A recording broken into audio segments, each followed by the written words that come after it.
I will try to get the blackboard, but you know, I don't have a cameraman or anything like that, so you're supposed to come to the lectures. So if you go to the course URL, AS 2019, there is a YouTube live and archive here. So you're welcome to maybe with low volume go to this channel, and you'll be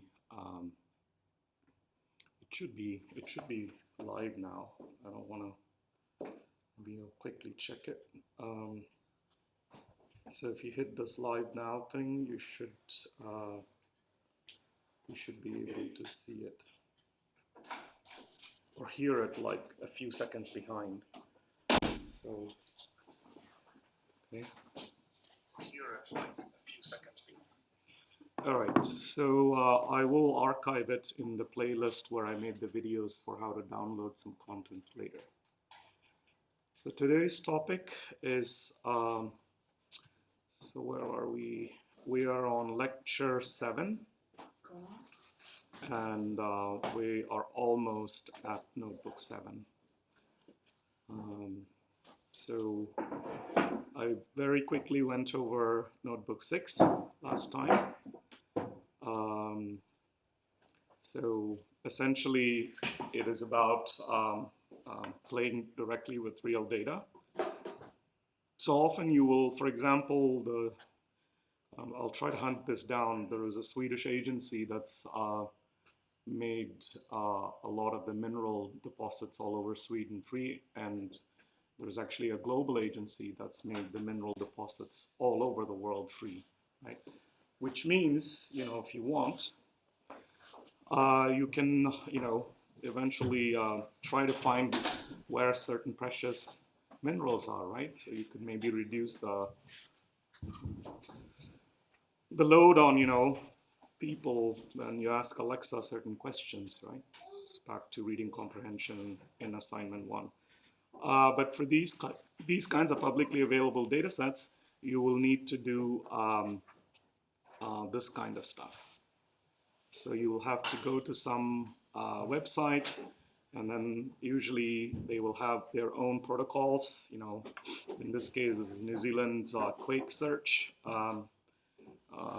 where you can kind of get a lot of information on which latitude, longitude you want. You can enter coordinates or just directly or do something more this way with the GUI.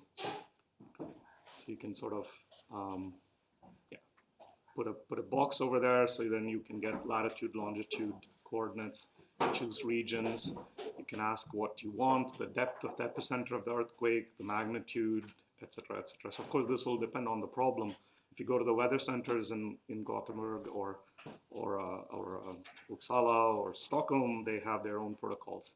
But often these will involve giving you what's called structured data. These are tabular data, right? You have all the tools already to deal with tabular data. So because we don't have a lot of time, so I won't get too much into the details of how to do these kinds of data fetching. There are some sort of remarks here.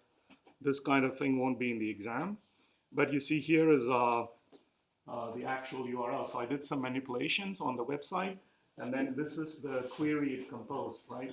Quick search geonet.org.nz/CSV ?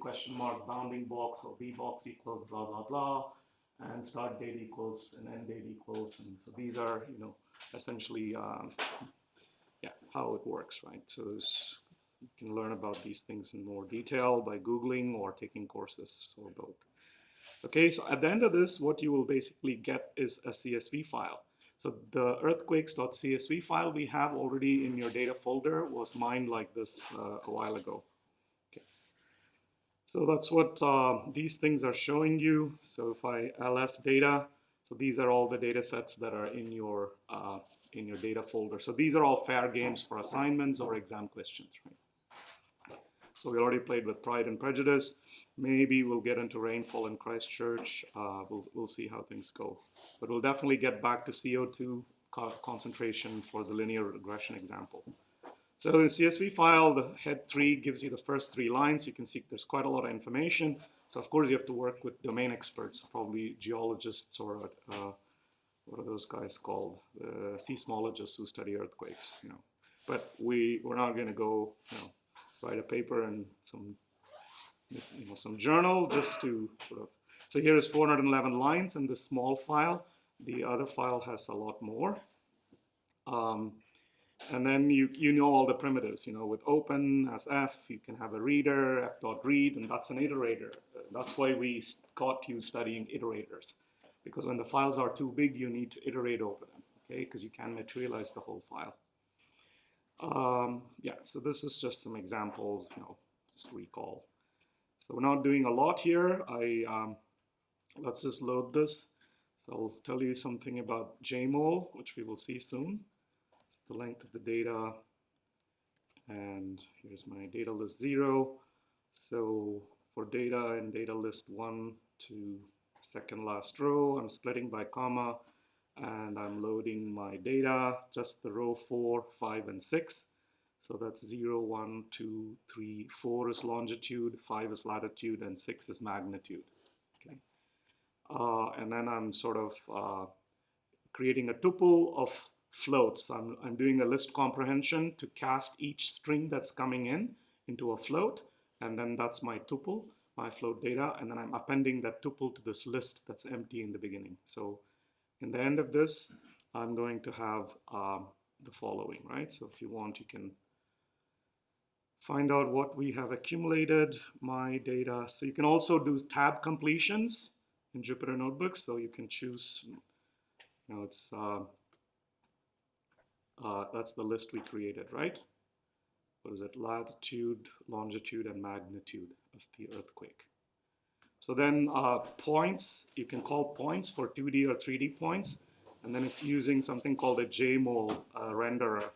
So this is latitude, longitude, and magnitude, right, on the Richter scale. So you can move around and whatever. So this, we will explore this later on for pseudo-random number generators. Okay, so here's more statistics. So remember, what is statistics? That's the title of the course. Statistics is any measurable function, which means you can measure it with number systems typically, because we want to do arithmetic. Remember, photos are just the same kinds of numbers. So we have some statistic, capital T, of the sample, little x, which is a realized data. Data lives in the map_bbx, the space of all data, and map_bbt, Blackboard T, is the space of statistics that we're mapping to. Typically, it'll be a many-to-one map. It could also be just one-to-one, an onto, or surjective and or injective. So when data itself is the statistic, right? So the statistic T is also a random variable that takes value in the space. When x is the observed data, t of x equals little t is the observed statistic. And we will come back to this for statistical tests, okay? So here is some other stuff. I will let you play with this. Swedish national election, that's in the final.csv. So here is some comments. So you have to probably use unzip final.csv.zip. Probably most of you, this unzip will work. For those who are on Linux, you can do tar. So, you know, just try this one out first. So then when you unzip it, this final.csv.zip file will become final.csv. So this is a pretty big file, okay? It's a lot of characters. But when it's compressed, it's like an order of magnitude smaller because it's just repeating all these strings. That's how compression algorithms work. They just, you know, minimize repeats.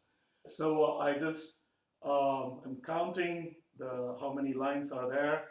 There is 82,226 lines, and then this is how it looks. Okay, region, municipality, district, party, and votes. So, and then you can do a very simple list comprehension, counting total votes per party. It's very similar to the other comprehensions we've done.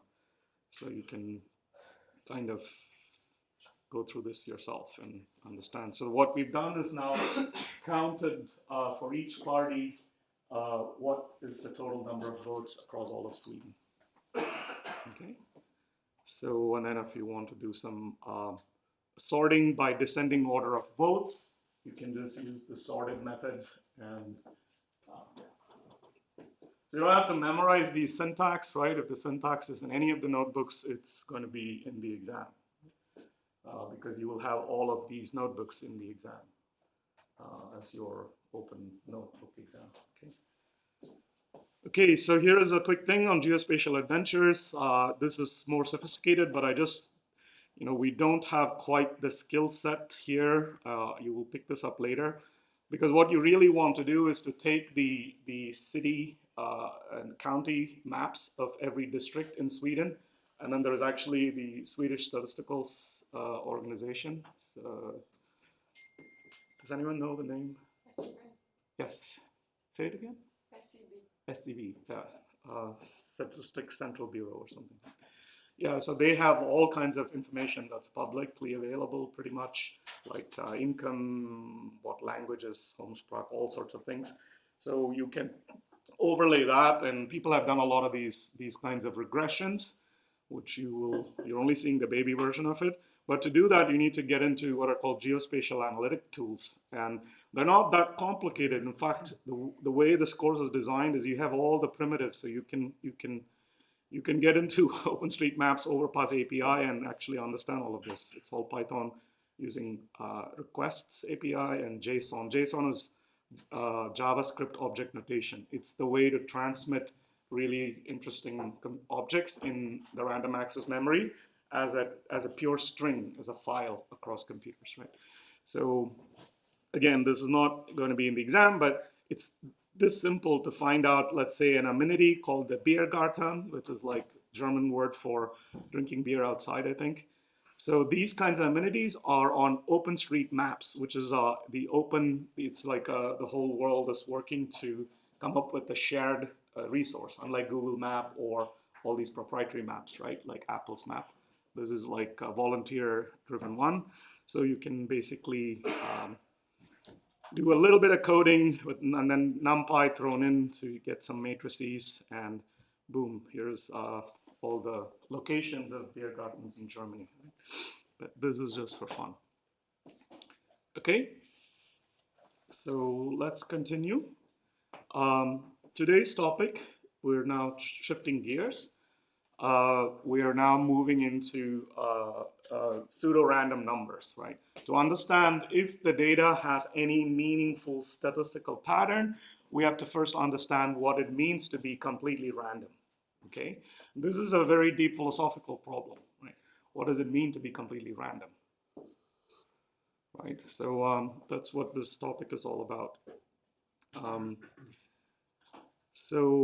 And we will try to culminate in some kind of walkthrough for a simulation of a drunkard's walk. But that's not, yeah, it's kind of not that complicated. So how can we produce realizations from the uniform 0-1 continuous random variable? This is the fundamental question.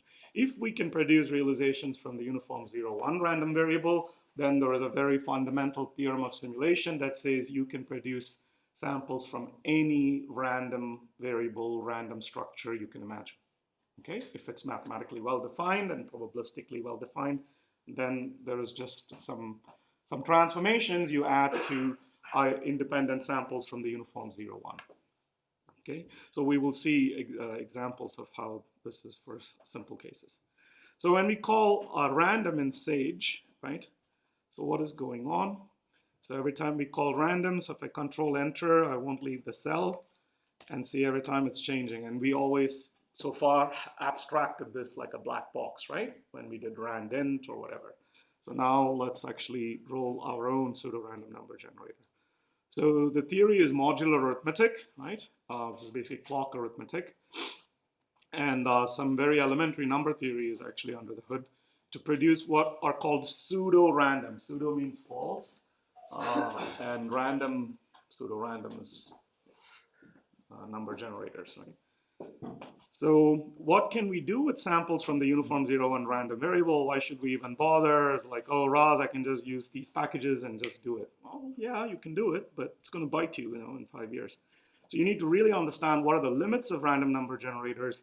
Can you actually do this class of simulations with the random number generator under your hood? What possibly are you violating, right? Because simulations are used for decisions all the time, right? Because you will see the original reason why even a random number generator was invented was the earliest one was due to von Neumann, right?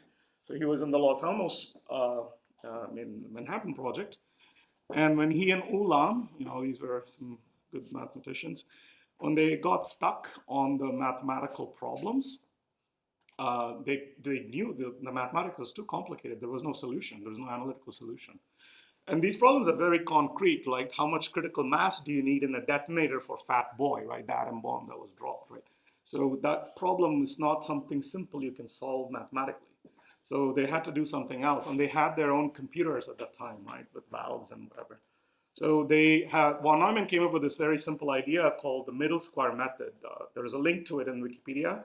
It's too simple of a method for us, so we won't get into it. And the middle square method was one of the earliest random number generators. And they used that to derive some intuition for these basic problems in what do you want to call it? Yeah, physics, engineering, war, whatever. So, and then they had a code name for this. This is sort of a slight diatribe. I think it was Ulam had an uncle. His uncle's name, I don't remember the name now, but he had some kind of a gambling problem. This is the tale I was told at Cornell Theory Center, right? So every time they would get stuck in the math, this guy would show up, and then he wanted to borrow money for gambling. So from Ulam, and so they called it the Monte Carlo method because it's almost like, oh, that's the folktale. This is not in Wikipedia, but it's in Sync. It's book by Strogatz, I think. Okay, so here are the concrete things we can do with simulations, right? We can understand real-world phenomena such as modeling traffic queues on land, air, or sea for supply chain management, right? This particular thing that doesn't work, it has a particular supply chain. It comes from a very specific manufacturing process. It's not compatible with the firmware of this machine that I used, right? It has a different supply chain, for example. Potatoes that we get in the grocery stores, right? I mean, so there's a lot going on, right? Ships are moving, there's a lot. So how do you manage all these supply chains so people can live? That's not something you can do mathematically. You can do quite a lot of queuing theory and stuff to make sure your simulations are making sense, but you will, at the end of the day, do very complex simulations. Estimating missing data in statistical surveys, for example, people don't fill the forms and stuff, then you have to do something called imputation, and that's, the Statistics Central Bureau must be doing a lot of that. Helping hospitals manage critical care for, say, preterm babies. This is not, again, a trivial thing. So there's a lot of examples like this, finding cheaper air tickets for vacation. I like this problem. Yeah, so you can chase this link on Monte Carlo methods to get a much bigger picture.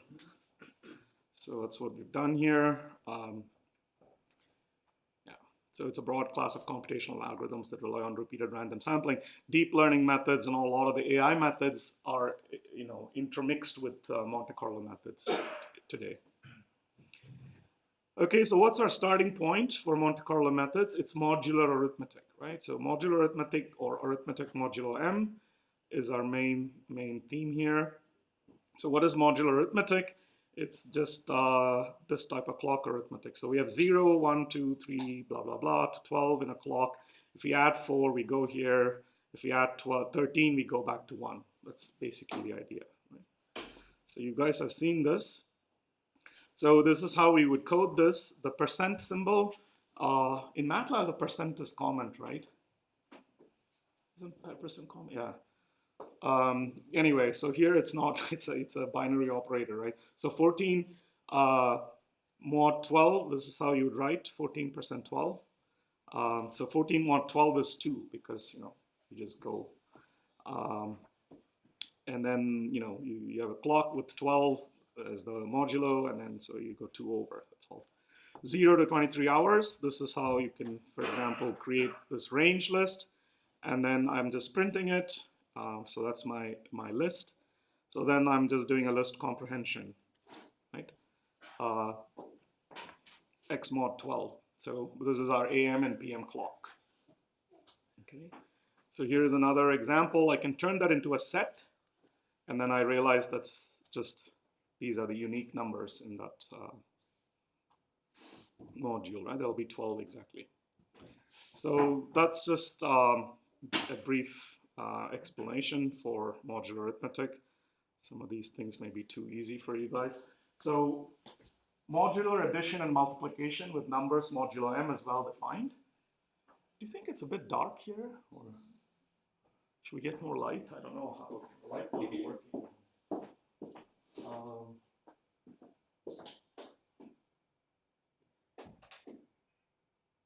Yeah, I don't know. Oh, okay. Okay, so a plus b is b plus a, right? So addition modulo m is commutative.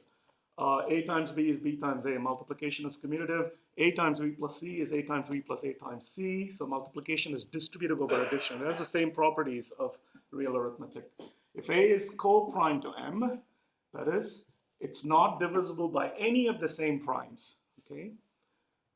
Then there is a unique b mod m such that a times b is 1. So now prime numbers play a big role in the notion of the multiplicative identity, right? A times b is 1. What does it mean? So that's the only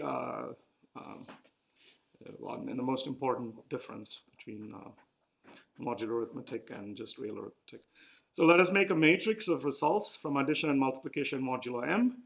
And before we do this, so we can kind of have a visual appreciation for how complicated multiplication and addition alone, when composed, can become, right? Because that's all we do in a pseudo-random number generator. We just recompose these arithmetic operations. So before that, let's recall this. So M is your set over which we have the arithmetic. So it'll have 0, 1, 2, 3 up to little m minus 1. That's bold M. So M cross M is the Cartesian product. That means all pairs can be there. So that means the arithmetic operation, star can be addition or multiplication. So either one of them, its domain, it's a function. Its domain is M cross M, and its range is, or codomain is M, right? This is two things become one thing. It's binary operation. So thus we can think of arithmetic as a set of three tuples, actually. So there is x1, x2, x3. So we basically have x1 and x2 are the inputs, and x3 is the output. So we can think of them as certain three tuples, right?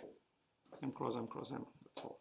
So that's basically one way to think about this. So then I can create a matrix, my Sage matrix. It's a 2 by 3 matrix with these entries. So that's 1, 2, 3, 4, 5, 6. Now I can ask what's the type. So it's always good to know what types you're working with. So this is a Sage matrix, matrix integer dense, matrix integer dense. Okay. So like, Raz, why are you killing us with all this? Well, you know, I told you guys, right? This is, you know, so these things, I mean, there's a lot of maths, right? You could do, you don't need to, but these are very hardcore objects. So when we want to just do fast numerics, we will jump into NumPy, right? NumPy. So, but it's just there. So let us list all the three tuples for addition modulo 4 next, right? So M is 4, I, J, and I plus J mod M as a tuple. And for I in range M, which will go from 0 to M, and J in range M. So that's a double loop list comprehension, which generates these three tuples. So it's exactly how 0 plus 0 is 0, 0 plus 1 is 1, and so on. 0 plus 3 is 3, and so on. So the same thing we can do. We only look at the third element now instead of the first two, right? So because we can put the input, the you know, x1 and x2 as the I and j coordinate of a matrix and just realize what the value is. So we can see it as a plot. So that's that. Yeah, so this is just a... So since the arguments to addition modulo M are fixed in the square, we can simply focus on the image of arithmetic modulo M, right? So that's all I'm going to do. So now I'm simply giving you the output of addition. So, right? So it's like a plot. And this is the output for multiplication as a plot. Okay? So 1 times 1 is 1, and 1 times 2 is 2, and so on. Now let's visualize arithmetic modulo M. So here I'm just showing you as a gray value plot, right? These numbers are just between 0 and m minus 1. So I can just say, yeah, 0 plus 0 is 0. So 0 is black and pure white is 1. And all the shades of gray are between, you know. Okay, so if I increase m to 33, maybe that's too fast. 11. Okay, so you see, there is now, so addition becomes somewhat nice and simple, right? So these things are white, and these things are always black, because 0 times anything is black. And this is where we come back to m. So the point is this, the point is when you increase m, we can have very, very sophisticated patterns of numbers that come out of just multiplications and additions. And when we start composing them carefully and take advantage of prime numbers and some elementary number theory, we can get some guarantees on the behavior of these pseudo-random number generators we will write down. Right?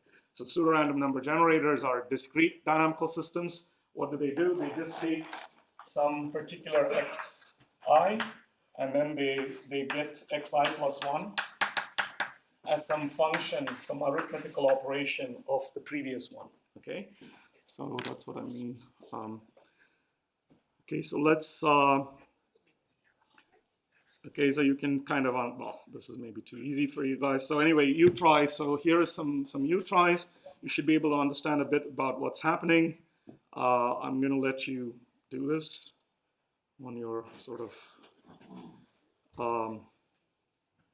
time. Okay, so now,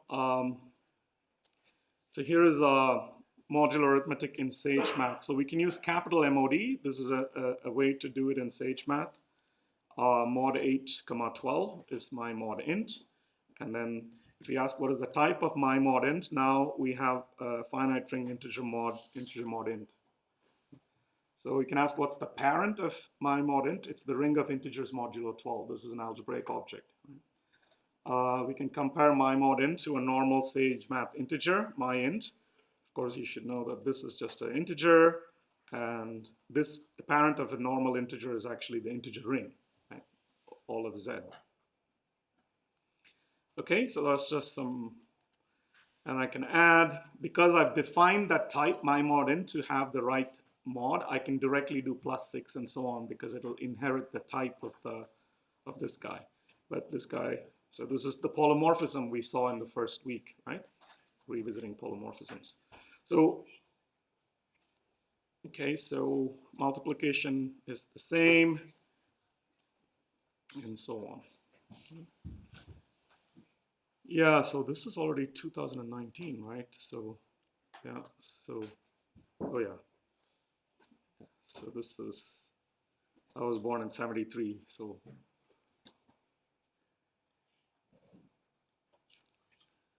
Wow, I'm getting old. Crap. Okay, so what's an hour before midnight? Blah blah blah. Right. So this is just too easy for you guys, you know. So just go through it, mainly to just get the syntax down. Now is the main topic: linear congruential generators, or LCGs. Are there any questions up to now? So here's a question: when is the next assignment going to be posted? Yeah, after tomorrow. Good, because today is the 7th lecture. Tomorrow is the 8th, right? So yeah, yeah, tomorrow. But I'm also looking at your schedules on how busy you are. So it may be, yeah, it may be Thursday. I don't know yet. So you'll have always a week to come back. And also, I have a lot of edge cases I'm fielding on the autograders. You know what I mean by edge cases?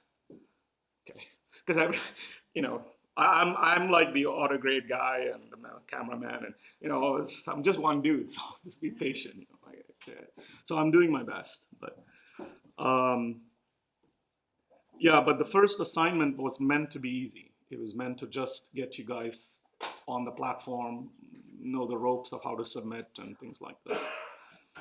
Oh, by the way, yeah, so you know I put this Mathematiska Urd book, so you should just download it, and if you just open a search box and search probability, you will immediately go to all the different probability density functions. And if you put statistics, it'll take you to lots of stuff. Okay, I don't want to spend my time doing the search for you as well, right? I'll assume you can do the search. Because I haven't taught in Swedish, so I don't know what you guys really learned in the first semester course. So it's not a, okay, so, but, all right, so here's a linear congruential generator, pseudo-random, just pseudo or false or lying in Greek. And these are called PRNGs, right, in general. So LCG, a linear congruential generator, is a simple type or example of PRNG.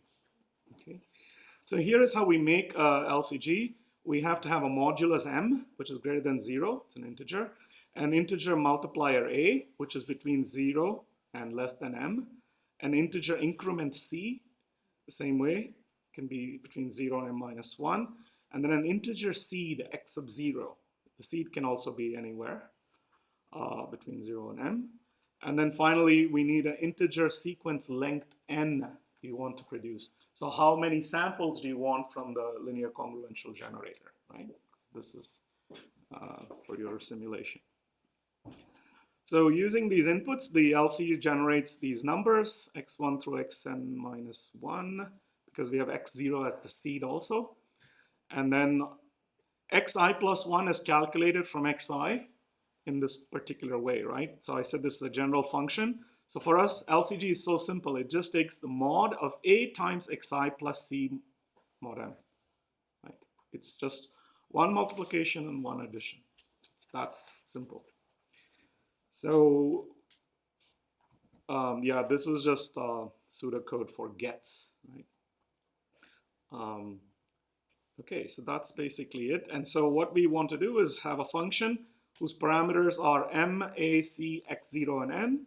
And then we want to return the value as a list of these numbers, right? So that's what this function is. It's already written. So with a lot of detailed docstring. So yeah, so it basically x0 is the seed. So we first say x equals x0, return value is mod xm, and then for I in range 2 to n plus 1, 1, x is going to be mod a times x plus c m, right? That's the formula we're implementing right here. So, and then we just do an append to the list and return the list. We're done. So it's easy peasy. Okay. Okay, so now, so here is linear congruential generators, the good, the bad, and the ugly. How many of you guys know about this movie, this Western movie? Oh, sweet. So, I'm wearing like my Texan cowboy boots. You know. So anyway, I spent a lot of time in western South Dakota. I spent 2 years in the Native American reservation of the Oglala Lakota people, right? So this is the tribe of the crazy horse. I think that's still technically at war with the United States, you know, never surrendered. Anyway, most of them are in the Marine Corps, so. Okay, so M is 17, A is 2, C is 7, X0 is 1, N is 18, and then I create my lincon gen and I assign it to L1, right? So this sequence repeats itself at a period of 8, if you notice it. So although M is 17, right, it gets stuck. If you start at 1, so it goes 1, 9, 8, 6, 2, 11, 12, 14. Boom, it repeats again, 1, 9, 8, 6, 2, 11, right? So we say its period is now only 8 because it goes to unique 8 numbers and then repeats itself. So, well, so we can make a set out of it quickly and see instead of, you know, because when this gets too long, it'll be a pain to look at it by eye. So now let's change the seed x0 for the same lincon gen, right? And see what happens. So now I'm setting x0 instead of 1, I'm setting it to be 3 here, right? So let's see what happens. So this guy gives me 3, 13, 16, 5, 0, 7. And if we ask what is its set, this is 1, 2, 3, 4, 5, 6, 7, 8. It has a period 8 again, and nothing's really, so it, you know, it doesn't visit 2 or 1 and so on. So at worst, a different seed specified by x0 might make the sequence get stuck immediately. This is my favorite. So it can just never leave 10, right? This is the Hotel California. So you can check out anytime, you can never leave. I don't know. Do you guys know eagles? Or anyway. So in mathematics, this is called a fixed point, okay, of this discrete dynamical system. So anyway, set. So now I'm taking the three sets and I'm putting them together, adding them with set addition, right, union. And now you see, if I take all three, then I get all of my 17 numbers, right? 0. So it means what? It means if you start at these values, this value is always going to get stuck here. If you start at this value 3, it's going to only go here. And then if you start at 1, or for that matter, any of these things, it will only be stuck in this orbit, right? So you take these three subsets, orbits, and put them together, you get all of 0 to m. Is this a property we really want in a pseudo-random number generator? You can ask, right? So naturally, in some sense, we don't want this kind of property. We want it to have a maximal period of m itself, right? That'll be a good property of a linear congruential generator, right? So if we change the multiplier now, right, to 7, and let's see what happens. Now we get a longer period of 16, but with the number 5 missing, right? 5 is still gone. So if we make it a set, and then 5 is a fixed point, right? So we don't want these kinds of behaviors for certain reasons. We will see why. So what we really want is a linear congruential generator to have a full period of m, right? So no matter which seed you pick, right, it will go to everything eventually, right? If we wait long enough and say m is really large, then that is a property we actually require of a linear congruential generator when we want to use it as a pseudo-random number generator. So here is this theorem. We won't prove this theorem. So it turns out that LCG will have a full period if and only if C and M are relatively prime or co-prime. That is, the greatest common divisor of C and M is 1. Okay, so that's how the modulo M and and C are related, right? Also, we need A minus 1 to be divisible by all prime factors of M, okay? And A minus 1 is a multiple of 4 if M is a multiple of 4. This is the three conditions. If these three conditions are satisfied by the input parameters, right, C, M, and A, then we are good to go. Yeah, so there's some other details here. So this is all from Donald Knuth's Art of Computer Programming, Volume 2 on Semi-Numerical Methods, Section 3.3. So SageMath has a function called GCD for greatest common divisor, so we can use that. So this is the greatest common divisor of A and B. And so here is GCD of 7 and 17 is 1, right? Because 1 is the greatest common divisor because they're relatively co-prime to each other. So now we can also ask what are the prime factors of M. So M is 17, so it's a prime number. So those are your prime factors. Right?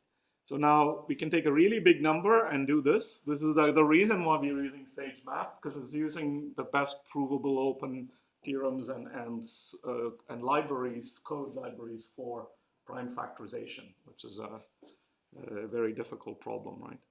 So a lot of cryptographic application actually come down to prime factorizations in some senses, and then often it simply comes down to doing multiplication of incredibly large integers very fast, okay?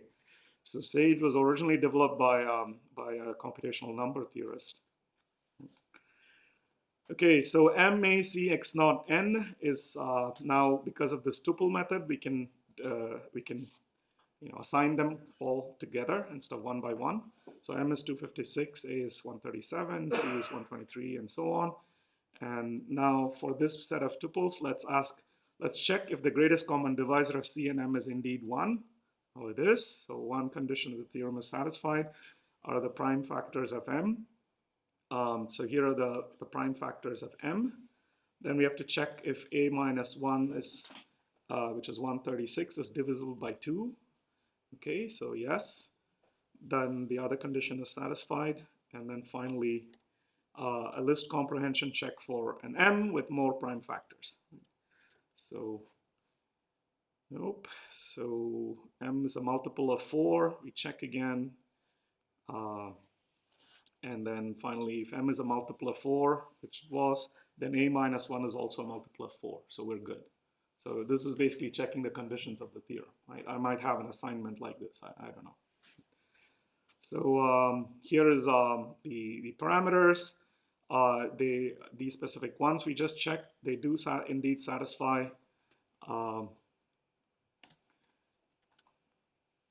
the 3 conditions to guarantee the longest possible period of 256, right? Because that's M. And then in contrast, this particular one we saw actually doesn't satisfy the conditions, right? That's why it got stuck. So you can sort of see this. So there we go. So let us see if the parameters MA, CX naught, N satisfy the 3 conditions to guarantee the longest possible period of 256. Right? So now we just have, so we can just pass it in. Right now we're doing it kind of in a silly way. There's mathematical theorem, it checks out, but let's actually see what the code does, right? That's what I'm doing now. So I do our LCG is lincongen for these values we just checked, and then I'm just printing out our lincongen. So I start at 13, which is my seed, and then I keep going. Well, of course, there's a lot of numbers, so I can just use a set and then ask, okay, set will print it in order. So there's 0, 1, 2, 55. It looks like everything is there. And if you want, you can ask the length of the set as well to make sure that all of them are there. So our LCG is a good example of a linear congruential generator. Okay, so here's just a demonstration of what can go wrong. Right. So I'm going to let you play with these U-tries. So this is a generator from Knut's example. So yeah, so he just goes through things that work and don't work. So let me, let's get this guy. So this one so let's compare this LCG, which if you do a set, you see it's not full period, it's smaller. So then what we can do is just look at them first. So we're gonna zip them, right, between 0 and 256, and then the actual results. So we can plot them and see. Right, so I'm just using some text which you've already seen. So this is how you can put any text anywhere on the image. So I'm just, so our linear congruential generator has this pattern, which means that my seed should be 13, somewhere here, and then it keeps going. So the next one is somewhere here, so it sort of spread itself somehow, right? But if you look at this one, this example, it has a lot sparser structure, right? It's not visiting all the points, first of all, it doesn't have full period. So that means, think about it, when I'm sort of simulating things, I want the next guy in my pseudo-random sequence to be uniformly somehow between 0 and n, right? That's the property, the next property we really want to go for. Okay, so,